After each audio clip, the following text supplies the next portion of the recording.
Hello, friends. Welcome to my YouTube channel.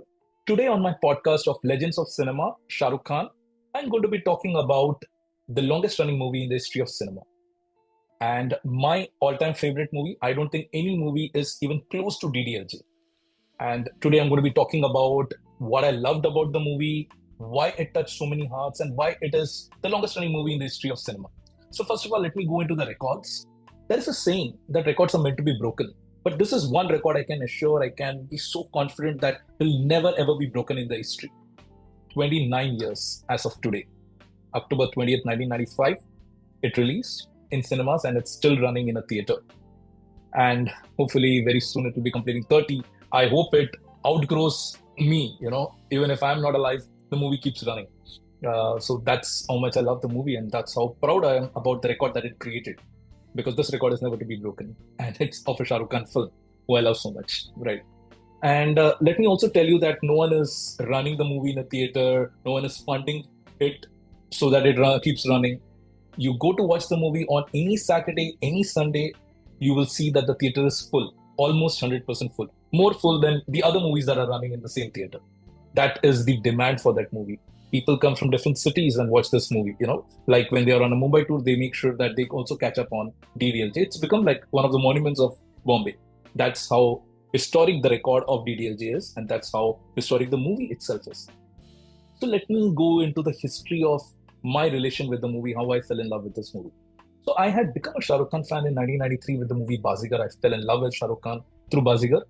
After that, he followed it up with some more wonderful movies. I was in 11th standard when DDLJ released in 1995. So that's called FIJC. It's like a junior college. So I had started bunking my college to watch movies and for many other things. And just before DDLJ, Shah Rukh Khan had three releases in a row: Zamana Diwana, O Darling India, and Guddu. And all the three flopped. There were talks that Shah Rukh Khan is not going to work as a hero. People loved him as a villain in Bazigar, Dar and Anjam, and now that's it. That's it for him. He's not going to be able to work as a hero. I was in the initial stages of being a fan. Today, I'm a much bigger fan. I am more connected to his successes and failures than I was at back then. So when his films flopped, I was a little worried for the first time for Shah Rukh Khan. I was like, is he going to survive this bad phase? I want him to keep doing movies. I want to watch his movies. That's the biggest thing for me, to watch his movies in theaters.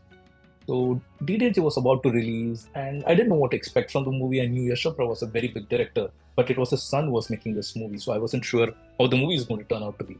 And I told my friends that irrespective of how the movie is going to be, I'm going to watch it 5 times in theater. And I thought that if all the fans think like me, there is no way any of his films will become a flop. So I went to watch the movie. I remember we couldn't get the tickets for the first day, so we watched it on the second day, October 21st. It was the morning show. And I was sitting in the theater and I was waiting for the theater to get full. So I wasn't completely focused on the movie. The movie had begun and there were a few scenes, and slowly I started getting involved. I got so involved with the movie that in one of the songs, the first song of the movie, I just looked around and I saw the theater was full and I was like, okay, I'm relieved now, the theater is also full. Through the entire movie, I was laughing. I was just falling in love with everything about the movie, but I didn't realize at that point of time that it's going to be affecting me in such a strong way.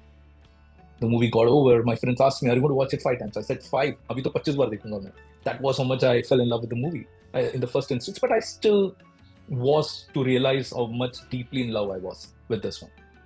Back in those days, I wouldn't watch a movie several times in theater. I would watch it once or a couple of times at home or something like that. I was going back home with my friend and we were discussing the movie and we were laughing at so many jokes of the movie, funny scenes, and the concept. It was a concept that bowled me over the most.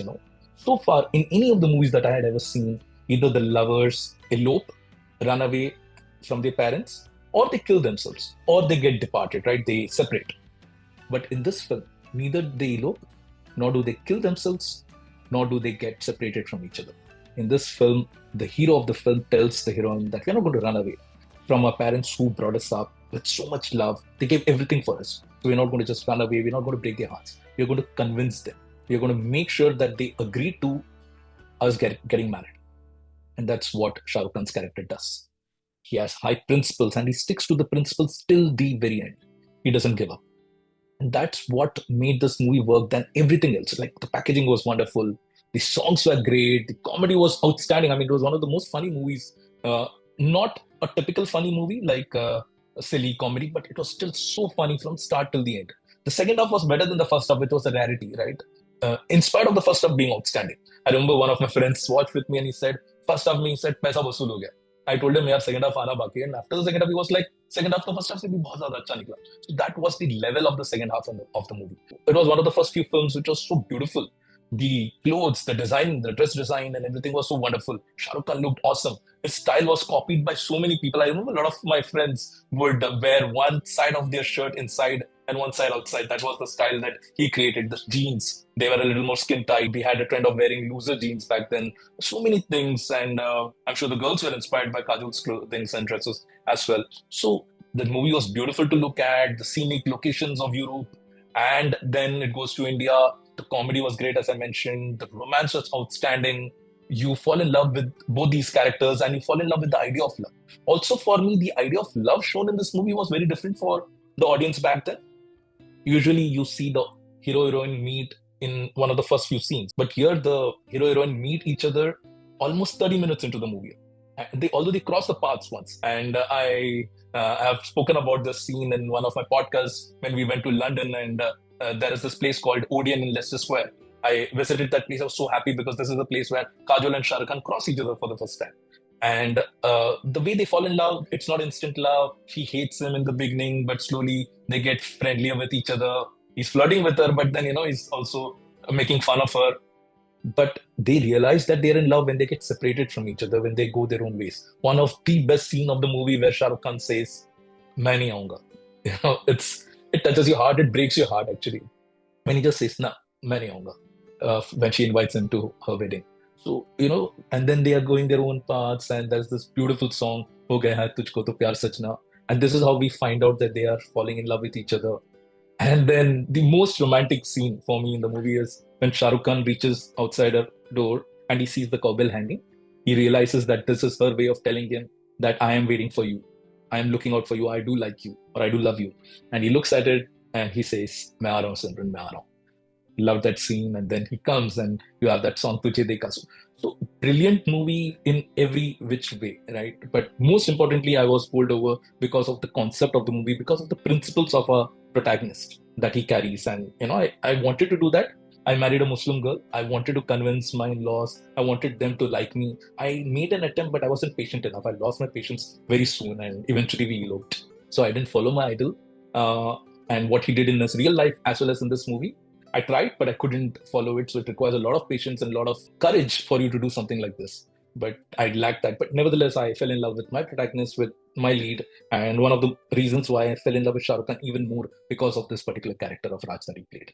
Once again, the scene of Karwa Chauth where he also keeps fast till date. From the time I married my wife in 2004 till today, and in the future as well, I keep the Ramzan fast along with her. The reason I do so is inspired from Shah Rukh Khan's character Raj, who keeps the fast. I think that changed me forever, right? I realized that, okay, if my wife is going to be hungry for any reason, Karwa Chauth or any other reason, I'm also going to be hungry with her. And I do that till date. So it's inspired me in many ways. So there are many millions of reasons for me to be in love with this movie. And as I said, at that point of time, after watching the movie for the first time, I didn't realize it right away that I fell in love with the movie so much. For the first time ever in my life, when I woke up the next morning, I had a heavy hangover of the movie. I didn't even know that there is a hangover that a movie can create for you. I was constantly thinking of the movie to an extent that I had to watch it again. So I went outside. I went to my friend's place. I told him, let's go and watch this movie. I hadn't seen the movie yet. And he said that he had some tuition classes, so he couldn't come with me. So as I was getting down the stairs, I met a guy who I just barely knew from the same building. I asked him what he's doing, and he said, nothing much, And I told him, do you want to join me for watching DDLJ? And he said, okay, sure, why not? And we went to watch DDLJ. So I watched this movie with an almost stranger, a person I didn't know that well. And he was the guy who said Paisa Vasool in the first half. And he loved the movie. The next day, I watched the movie again with this friend of mine who I had called the previous day. Another time with another friend. I watched it 7 days in a row. Then I got a little busy. Then I watched it a few more times. Till date, I watched the movie more than 50 times. Every year, without fail, I watch this movie, either on October 20th or on November 2nd, or one of the days. I have to watch this movie once every year, sometimes multiple times. And now it's been 29 years, so 29 times, plus at least 25 times in the first year or so, right? So more than 50 times in theater. In fact, I cannot watch this movie at home. The reason being that I so much love watching it with the people around me because they laugh, they clap, they whistle, and all these scenes get the reception that the movie would have got when it released. You watch it today in Maratha Mandir, you will feel the energy around you and you will love that energy. You will love the experience of watching it in the theater. There is collective laughter, there are collective claps, there are collective whistles. And that's why you watch a movie in a theater, right? To have that collective experience. So it's not to be missed. If you're missed watching this movie in a theater, please do watch it in a theater. I recommend that to you. So I slowly and steadily, this movie started growing so much on me, and over the years, it's just growing and growing. And some people may say it hasn't aged that well. I know I saw the movie recently, and I don't know those people, but there were these young girls, and they found the movie a little sexist in the beginning, especially when he drops her on the stage after that song "Ruk Jao Dil Diwane," or he uses that rose to throw water on her face. Those were funny scenes and had to be taken lightly. But I think today's generation takes everything very seriously. You're like, no, this is wrong and this is right. I agree that you have to be careful in the depiction of your heroes, but I think it was meant to be fun and it was meant to be playful, right? And nevertheless, the same girls fell in love with the character. I mean, I could keep hearing them because they were very vocal about how they were responding to the movie. So the same girls fell in love with the Shahrukh Khan's character in the second half of the movie. So even though some of the things didn't work for them in the first half, they fell in love with Shahrukh's character in the second half. So I think even for today's audience, the movie works overall. Some parts may not work, but some parts do work. My generation of audience fell in love with the movie. I don't think I met anyone when I was growing up who didn't like that movie or who didn't fall in love with that movie. So that's the effect of the movie. One more thing.